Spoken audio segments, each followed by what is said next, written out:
Hi guys, welcome to my channel. Today I will discuss about the assume mean method and step deviation method.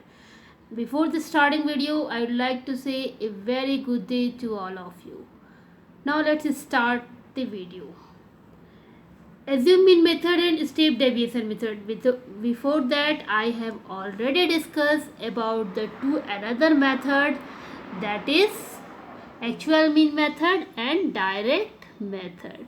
So now let's start in the standard deviations calculations. Actual mean method, direct mean method I have already discussed. Now today I will discuss about the what, that is assume mean method and step deviation method. Now this is the question I have already discussed in the previous video, but let's see. Calculate the standard deviation from the following data. आपको actual mean method, direct method और assumed mean method, step deviation method से calculate करना है standard deviation. आपके पास data दिया हुआ है. Data है x यानी कि marks 0 to 10, 10 to 20, 20 to 30, 30 to 40. Frequency है 2, 3, 4 और 1. Now let's start. अब हम सबसे पहले जानेंगे, इससे पहले मैंने वीडियो में डिस्कस किया था कि m को कैसे निकालेंगे.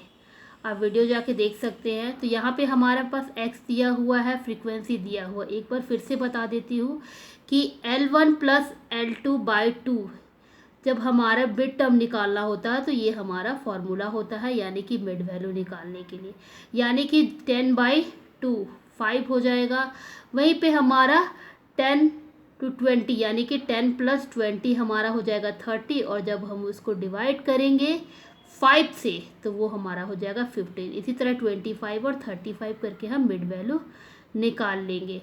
अब हमारा बात आता है डी का, क्योंकि फॉर्मूला में हमारा पूछा जाता है डी, यानी कि डी निकालना है. तो डी निकालने के लिए हम क्या करेंगे, सबसे पहले यहाँ पे आप देख सकते हैं कि डी निकालने के लिए हम क्या करते हैं, एम में से ए को माइनस करते हैं. अब ए क्या होगा, ए यहाँ पे एज्यूम मीन होगा. तो डी निकालने के लिए हम हमेशा क्या करेंगे, मिड टर्म वैल्यू जो हम निकालेंगे उसमें से ए यानी कि एज्यूम मीन को माइनस कर देंगे. तो यहाँ पे जब हमारा मिड वैल्यू क्या है 5 है और एज्यूम हमने क्या किया है 15 को किया है. तो 5 - 15 करेंगे तो -10 हो जाएगा. 15 - 15 0 हो जाएगा.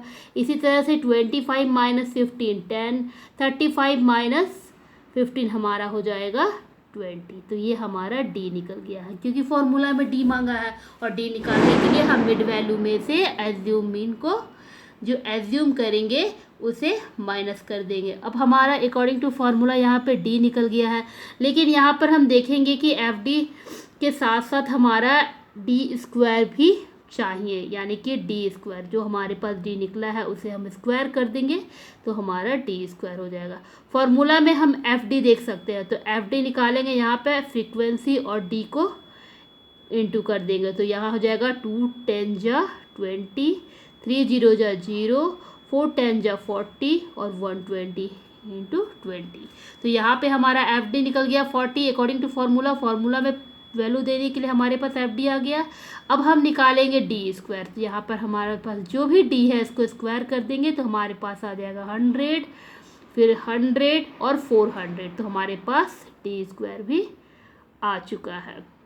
अब हम देखेंगे फार्मूला में कि हमारे पास स्टैंडर्ड डेविएशन का फॉर्मूला बोलता है कि √(f_d²/n). एन यहाँ पे कहा गया है फ्रीक्वेंसी को, यानी कि जब हम क्या करते हैं फ्रीक्वेंसी को टोटल करते हैं तब हमारा जो नंबर आता है वो हमारा एन हो जाता है. तो यहाँ पे देख सकते हैं (f_d²) यानी कि (f_d²) 1000 आया है और एन हमारा 10 है. इसी तरीके से माइनस करेंगे ((f_d). यहाँ पे देखेंगे एफ डी हमारा 40 आया है तो 40/10 का होल स्क्वायर करेंगे. और फिर जब हम इन लोग इसे सॉल्व करेंगे तो √84 आएगा, जिसका वैल्यू हो जाएगा 9.165.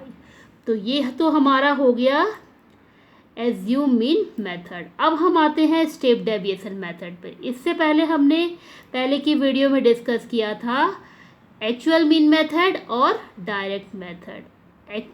एज्यूम मीन मेथड हमें समझ में आ चुकी है, I hope you all of you understand. और स्टेप डेविएशन मेथड हम समझने जा रहे हैं। तो स्टेप डेविएशन मेथड समझने से पहले हम देखेंगे कि हमें क्या क्या चाहिए। तो यहाँ पे फॉर्मूला हमें मांग रहा है एफ डी डैश का स्क्वायर मांग रहा है, और एफ डी डैश का होल स्क्वायर, और एन तो हमें पता ही है कि क्या है, फ्रीक्वेंसी का टोटल। तो एन तो निकालने की ज़रूरत है नहीं, फ्रीक्वेंसी को टोटल कर देंगे तो हमारे पास एन आ जाएगा। अब सवाल यहाँ पे ये उठता है कि डी डैश निकालने के लिए क्या करेंगे। तो डी डैश निकालने के लिए क्या करेंगे, तो सबसे पहले हमारे पास मिड वैल्यू निकालेंगे। मिड वैल्यू कैसे निकालेंगे ये मैंने बता दिया है। तो यहाँ पे 5, 15, 25, 35 हमारा मिड वैल्यू हो गया। अब हमारे पास यहाँ पे डी दिया हुआ है, तो डी हमारा कितना हुआ, डी दिया नहीं है, डी हमें निकालना है। तो हमने पहले से ही एज्यूम मीन मेथड में डी निकाला है, तो वही हमारा डी हो जाएगा। अब हमें निकालना है डी डैश। तो डी डैश निकालने के लिए हमारा सिंपल सा फॉर्मूला हो जाएगा एम माइनस ए बाई सी। सी यहाँ पे कॉमन फैक्टर को कहा गया है कि इन सब में से कॉमन फैक्टर क्या हो जाएगा, तो 10 क्या है, कॉमन फैक्टर है।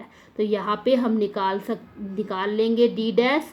इसी तरीके से एम यानी कि 5 माइनस हमारा हो जाएगा एज्यूम यानी कि 15 बाई कॉमन फैक्टर हमारा 10 हो जाएगा। तो हमारे पास डी डैश आ जाएगा -1 + 1 2। अब डी एफ जो हमारे पास फ्रीक्वेंसी है उसे हम डी डैश से इनटू करेंगे अकॉर्डिंग टू फॉर्मूला। तो 2 × -1 हो जाएगा -2। इसी तरीके से 0 + 4 + 2 और एफ डी डैश हमारा आ जाएगा 4। और डी डैश का स्क्वायर कर देंगे क्योंकि फॉर्मूला में डी डैश का स्क्वायर मांगा है, इसलिए करेंगे। फॉर्मूला में अगर नहीं मांगेगा तो नहीं करेंगे। तो डी डैश स्क्वायर हो जाएगा हमारे पास 1, 0, 1 और 4। अब हम क्या करेंगे, एफ डी डैश का स्क्वायर करेंगे, यानी कि हम यहाँ पे फ्रीक्वेंसी लेंगे और एफ डी डैश जो आया है उसका हम लेंगे। तो यहाँ पे एफ डी डैश क्या है, 1 आया है और फ्रीक्वेंसी 2 है, तो 2 × 1 = 2। इसी तरह 15 0 × 0, 25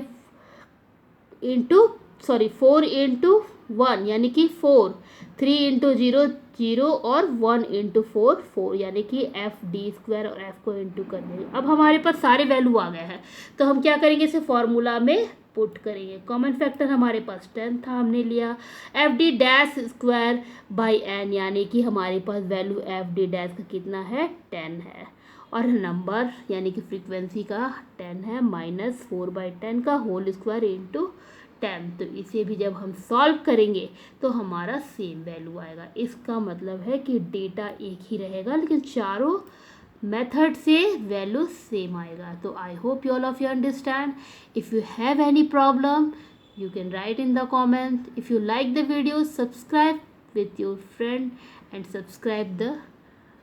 share with your friend and subscribe the channel. Thank you and thanks for watching.